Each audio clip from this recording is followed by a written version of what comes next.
Hello and welcome to Adventures with Cory. In today's episode, I'm going to show you all how a stamp mill operates. So let's head up to the upper level and start the tour.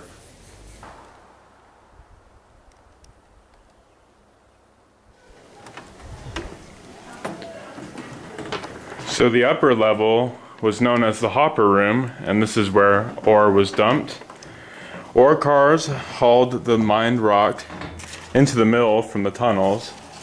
The ore was dumped here, and small rock fell into the storage bin below to be crushed onto the next floor. This sloping screen here, made out of rails, is known as a grizzly, and it separates the rocks. You can see where the smaller ones would go down there. After being crushed by hand, the large rocks would fall through this grate and go down into the jaw crusher below. So here we are at the jaw crusher.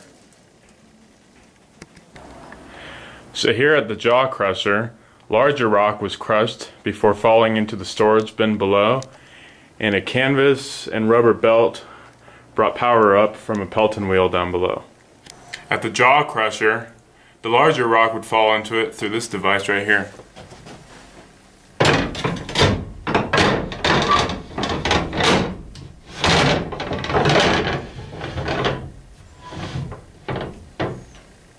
And as you can see, there is a miniature grizzly right here.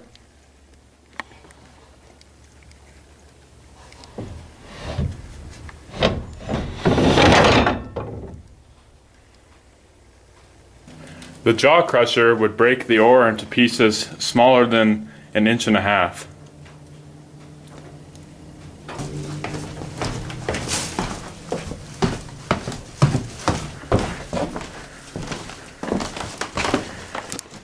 Here you can see 3 belts, one connected to the Pelton wheel, the other connected to the stamps, and the third connected to the jaw crusher up above. And here is that bin where the ore from the jaw crusher would fall into and continue down onto the stamps.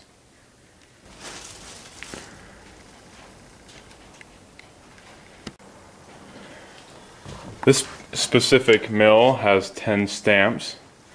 The cams turned to lift and drop the stamps, and each stamp weighs close to 1,000 pounds.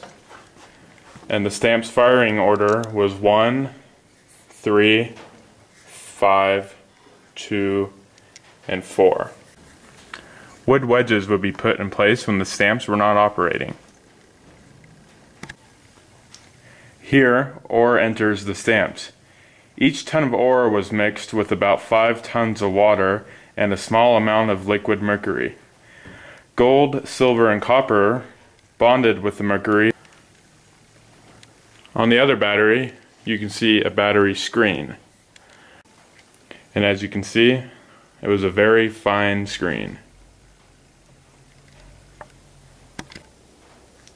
After the ore was crushed and was fine enough to be washed through the screen, it would flow onto the amalgamation table. Here, all the material passed over copper plates coated in mercury. The amalgamation, free gold, and the mercury all stuck to these plates and could be later extracted. A Pelton wheel powered the entire mill from this location with the efficient use of gearing, belts, and drive shafts. The water is shot under the wheel, turning it at a high rate of RPMs. The main improvement made by the Pelton wheel over original water wheels is the wall in the center of each cup, which split the water and sent it out the sides of the cup. The water did not splash back on the cup in front, and efficiency was nearly doubled by simply removing the drag. Here you can see those cups. Let's see how the whole operation works.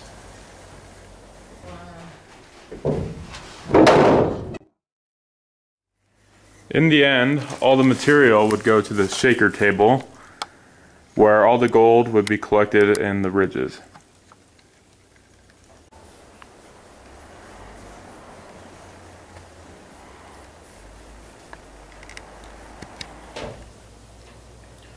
Well, thanks for watching this episode of Adventures with Cory. Stay tuned in for next week's video.